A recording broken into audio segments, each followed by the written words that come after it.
Hello, listeners, and welcome to episode 165 of the Nigeria Football Weekly podcast. Me, host Oke.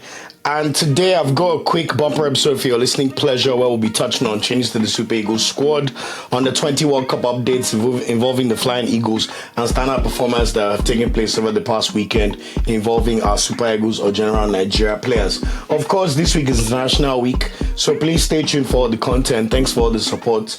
We've got the preview of the Lesotho game coming, so look out for that. We're also going to live stream the game on Friday. Live stream and watch along, not the game. I'm not trying to get banned.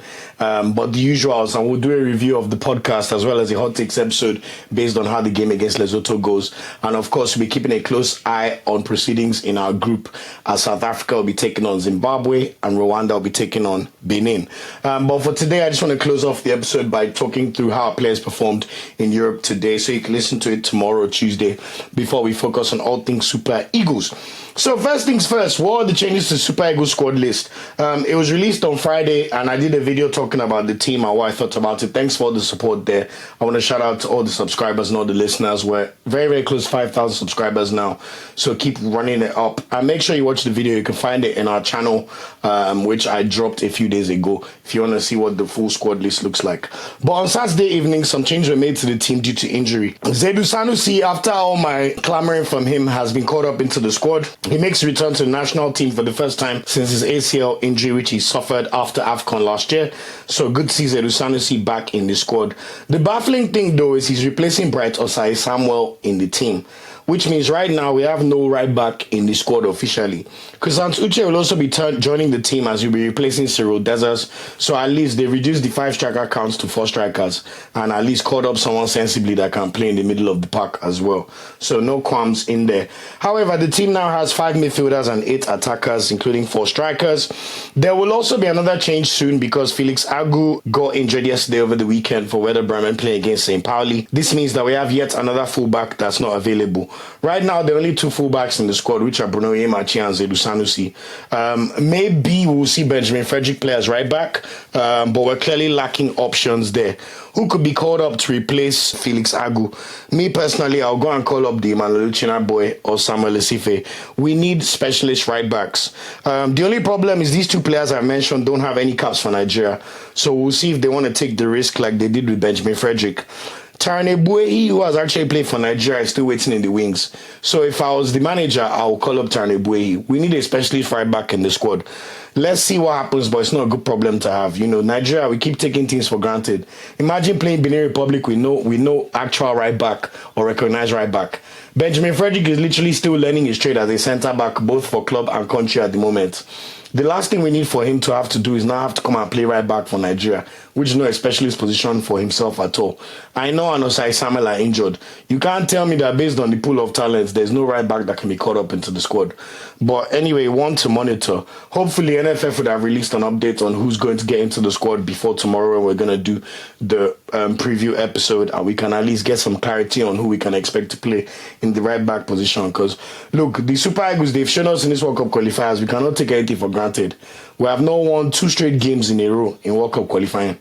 Even this Lesotho, we drew with them 1-1 in Uyo in November 2023. So are we even sure that we'll beat and thrash them properly? Who knows? Then you now say you don't want to have right back when you're playing Benin, who are fighting for their rights to go to their first ever World Cup. I don't like the way it sounds. So let's see what happens with the national team and the NFF ahead of the game on Friday. And hopefully they will drop some kind of updates for us before tomorrow so I can record during the preview. But anyway, that's it. In more positive news, the Flying Eagles, the under-20 team of the Nigerian national team, the men's, they've made it to the knockout rounds of the under-20 World Cup taking place in Chile. It's been an interesting one, to be fair. We've made it as one of the best third-place teams, but to be honest, I have to caveat a few things. So the first game, we lost to Norway 1-0. Norway scored a penalty after their coach had a VAR challenge request. So that one was fair enough. We then beat Saudi Arabia 3-2 with a late penalty by Dele-Bashiru. Even our second goal was a bit lucky, it must be said, by Onuachu. But luckily, we were able to score a last-minute penalty by Bassey. And then last night, we drew Colombia 1-1 with another late penalty by Bassey in 86 minutes. This was after our own coach actually challenged that there should be a VAR review for a potential penalty.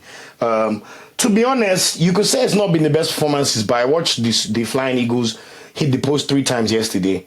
You know, in terms of attacking play, Colombia are probably our most difficult opponents. And I have to say, we matched them 2 for 2. You know, there are moments where the Colombians were a bit more clinical, they would have beaten us. But you don't hit the bar 3 times by accident. You know, some of them were speculative shots.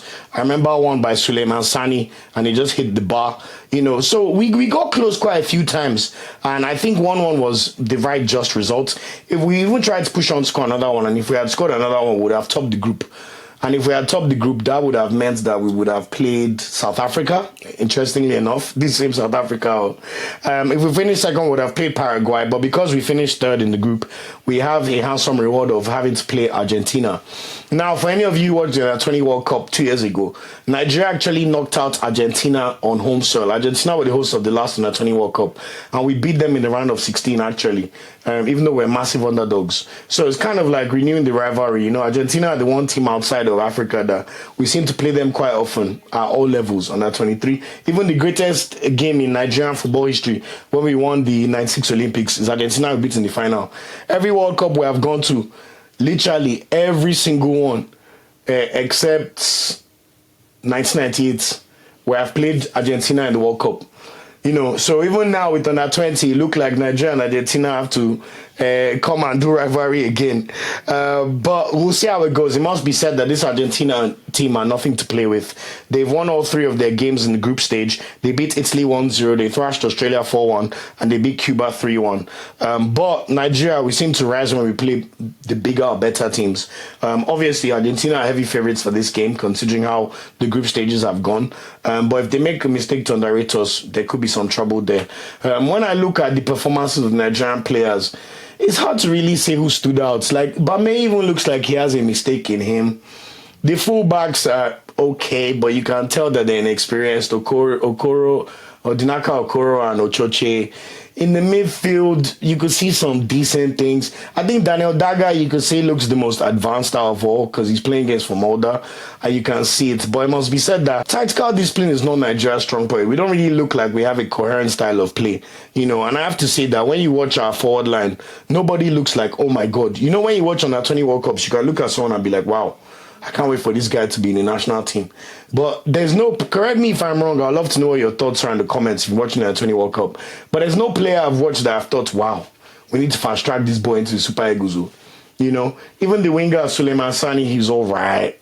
The other one, Ghana, he's all right, but he looks pretty frail.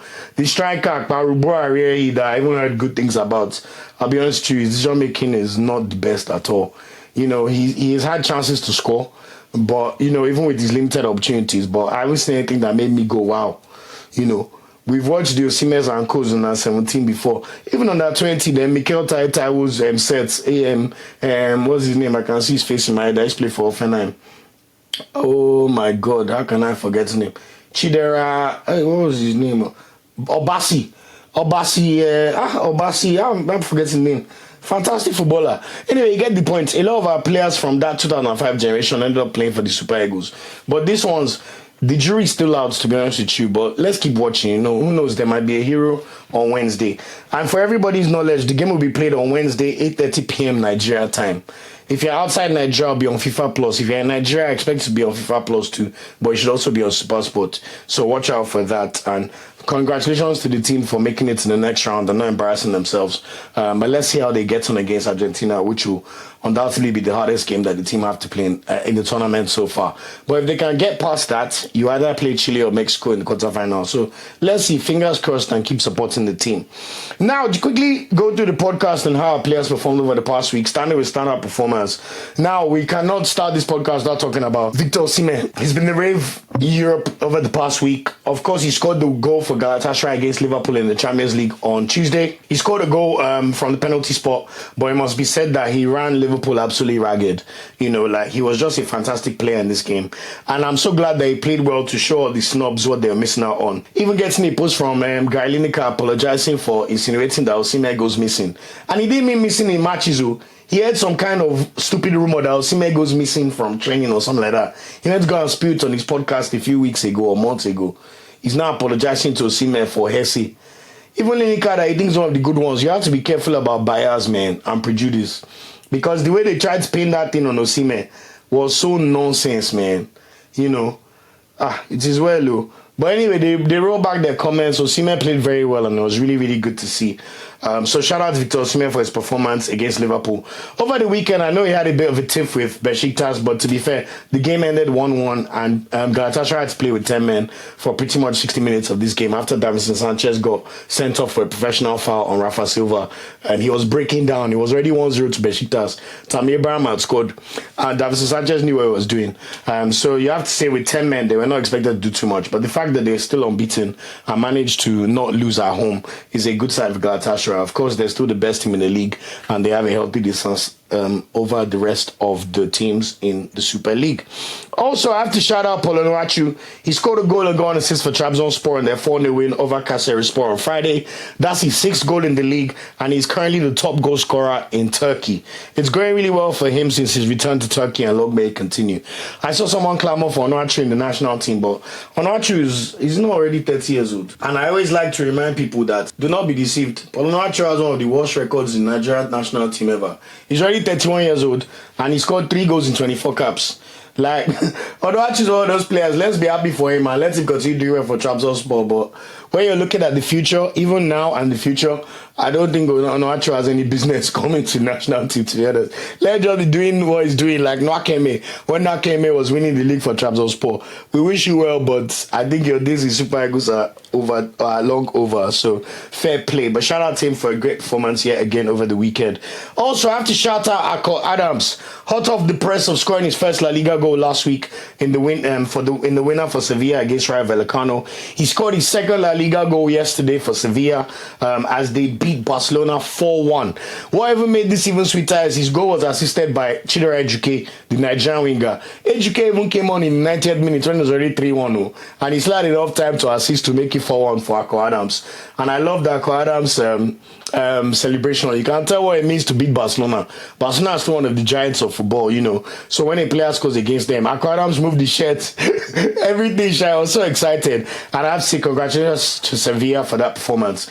They were 2-1 up, and in the 72nd minute, Barcelona missed the penalty. Lewandowski, very unlike him, and fair play to Sevilla for capitalizing on the mistakes and going on to score 2 more goals. So shout out to you, Akor Adams, and of course he's been rewarded with a call up to the national team.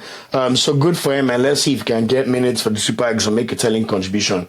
Honestly, if everything goes well, you'd hope that he will not have to, you know, because the moment where they're bringing on Akor Adams, after you have Osimhen, then you have Arokodare, then you have, who's the other guy? Okay, Desas has now come out. We have Akor Adams. How am I forgetting the other striker that they called up? Anyway, the whole point is, as long as Osimhen does the job, there's a world where we don't need all these strikers.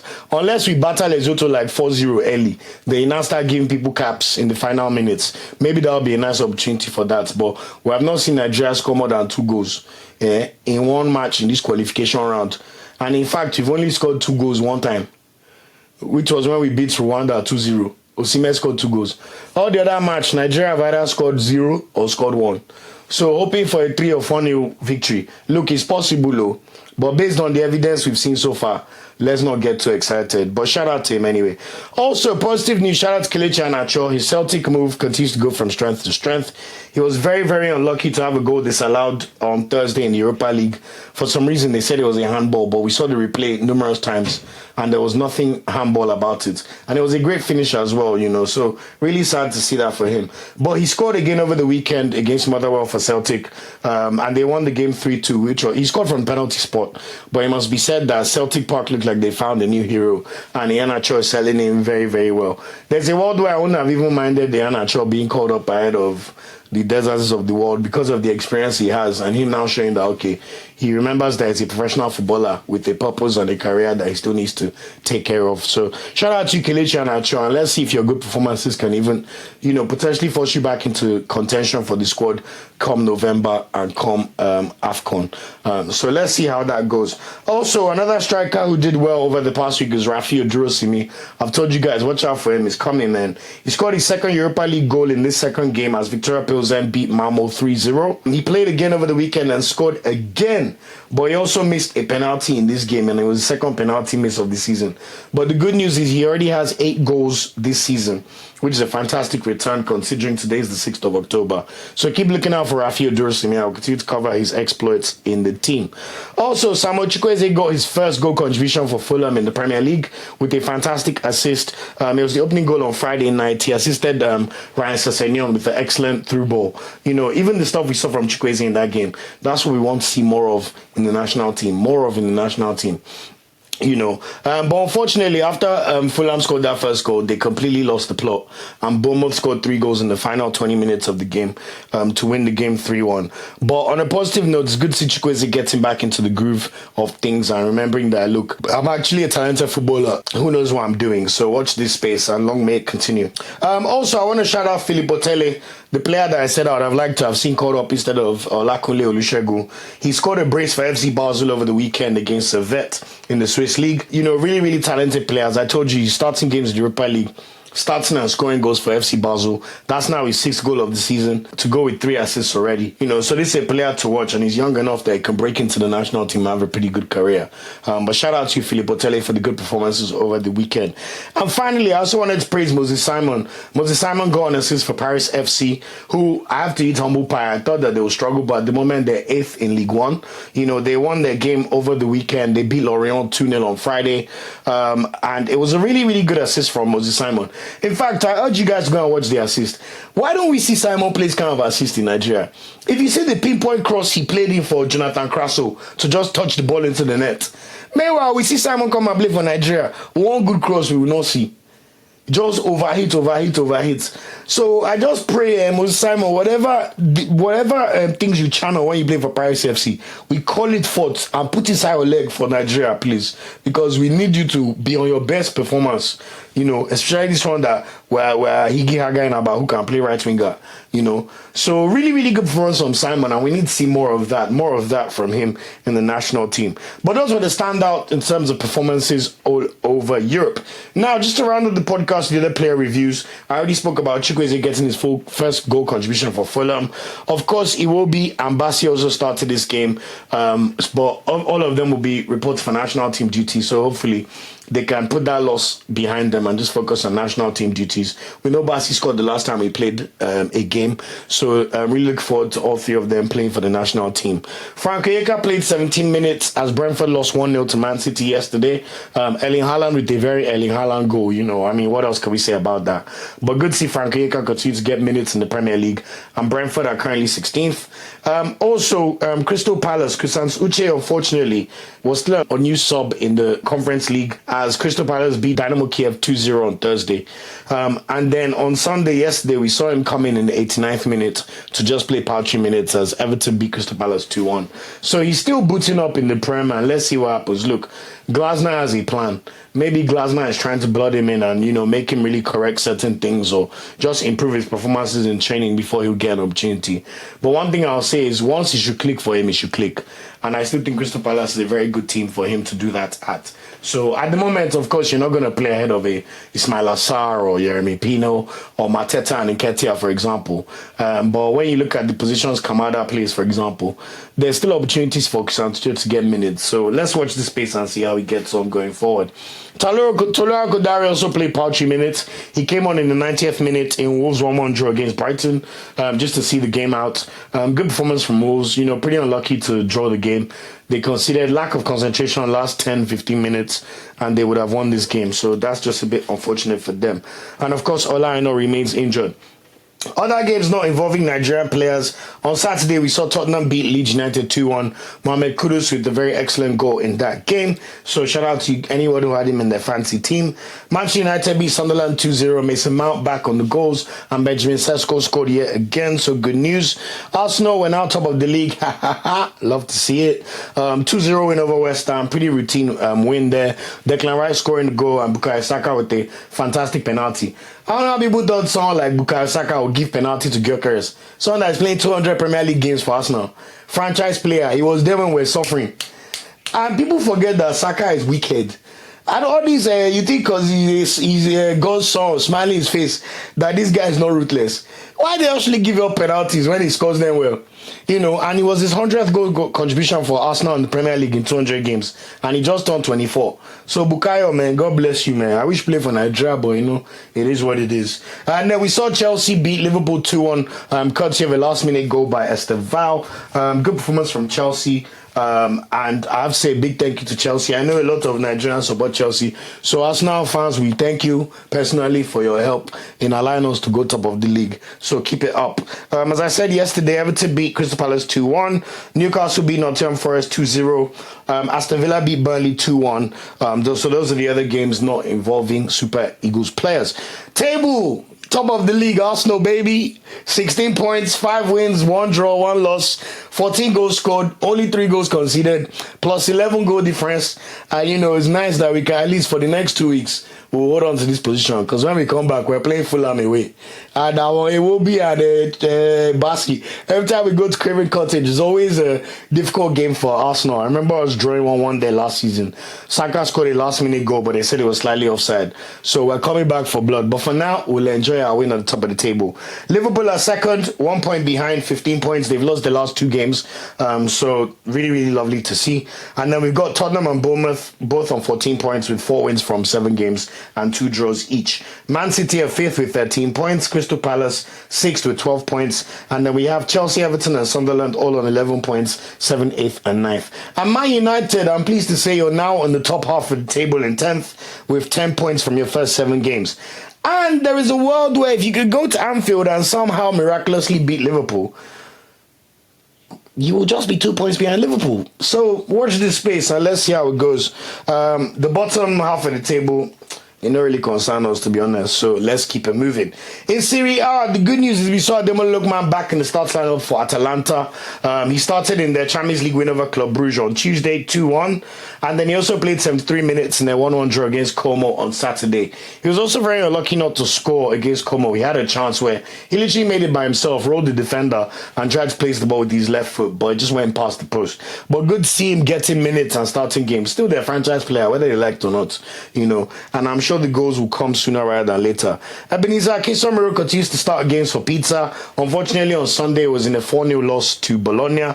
But let him just keep his head up. Yes, Pizza are last. They'll probably get relegated, but if you play 30 to 38 games in Serie A, that's invaluable experience for your career. And then you go back to Inter and see what happens. So let's keep looking at how he's performing. Gift Urban also played 90 minutes, but it was bad news for Verona. They lost 1-0 to Sassuolo on Friday. Fisayo, David Okereke, and Marco Okoye, of course, we already know that they are not playing at the moment for injury reasons or suspension reasons in Marco Okoye's case. In La Liga, I already spoke about Akor Adams and Ejuke's exploits yesterday at Sevilla beat Barcelona 4-1. We also saw Sadiq on the bench, but it was an unused sub as Real Sociedad lost 1-0 to Rayo Vallecano. Real Sociedad are actually 19th in La Liga. I mean, they could do worse than giving Sadiq a chance. You know, maybe he could help revive their fortunes, but watch this space. In the Bundesliga, we saw Tella back in training today for Bayer Leverkusen, so we expect to see him back in action after the international break. He's just a very unlucky player, to be honest. He should be in the Super Eagles squad, but he needs to score more goals and do more.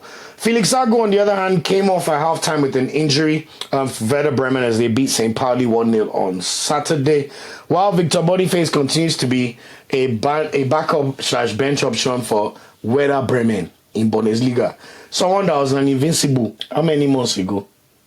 15 months ago, and now he's playing 9 minutes off the bench for Werder Bremen. I can't lie. I don't have anything to say. God bless and good luck. Kevin Akpoguma was on the bench for Hoffenheim as they lost 1-0 to Cologne. That seems to be where he spends most of his time these days. In France, Thierry Murphy played 31 minutes for Nice in their 2-1 loss for Fenerbahce in the Europa League on Thursday. He then played 38 minutes and was brought off in the first half yesterday for Nice in their 2-2 draw against Monaco. Now, they took him off because his teammate got a red card. Very, very foolish red card as well. So it's very annoying because Murphy would have probably enjoyed playing most of the match before he has to go for international football, you know. But anyway, let's see how he gets on for the Super Eagles. I, of course, spoke about Moses Simon's exploits for Paris FC, so more grease to your elbows. Chidozie Awaziem also played 90 minutes for Nantes in the 0-0 draw against Brest. and somehow has been inadvertently dropped for Semi Ajayi. But, Eric Shell will live and die by his sword over these next 10 days anyway. So we'll see what happens. George Lenikena continues to come off the bench, played 8 minutes for Monaco in a 2-2 draw against Man City, and then he played 21 minutes in a 2-2 draw against Nice yesterday. He probably should have even scored 2 goals, to be honest, but he's 19, he's young and learning. While Hamza Jidira was an unused sub for Lens in their 2-1 win over Auxerre. In Portugal, Zedu Sanusi, apart from celebrating being recalled to the national team, he played 90 minutes for Porto in their 2-1 win over Red Star Belgrade in Europa League on Thursday. But he was an unused sub in the 0-0 draw against Benfica on Sunday yesterday. But they remain top of the league. In Belgium, remember Rafael Onyeka is out with a hamstring injury, which is why he's not in the squad for the Super Eagles. But Girasor was in action for Genk. He played 4 minutes in a 1-0 loss for Ferencváros on Thursday. And then he played 28 minutes and got an assist as they beat FCV Denda 2-1. Speaking of FCV Denda, Benjamin Frederick played 45 minutes in that game and got a yellow card as they lost 2-1 to Genk.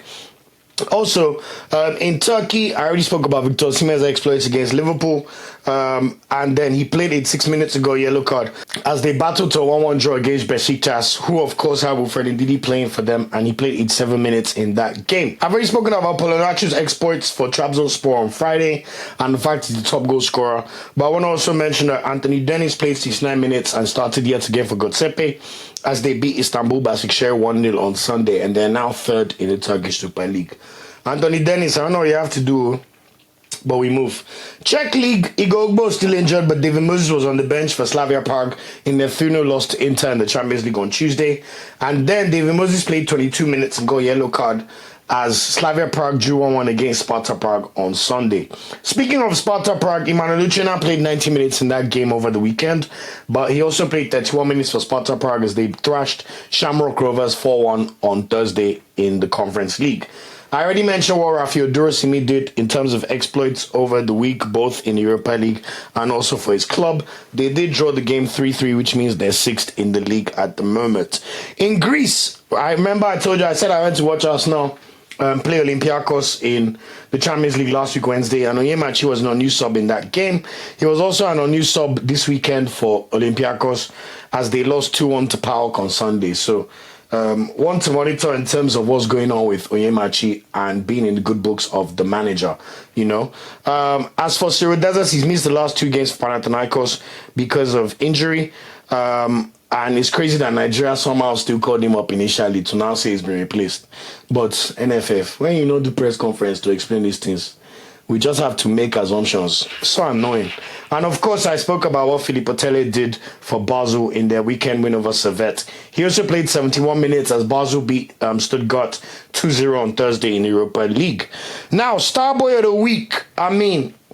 This one's fairly easy. Bronze medal, Akor Adams scoring his second La Liga goal, back-to-back games, and in a 4-1 victory over Spanish champions Barcelona, one of the best teams in the world.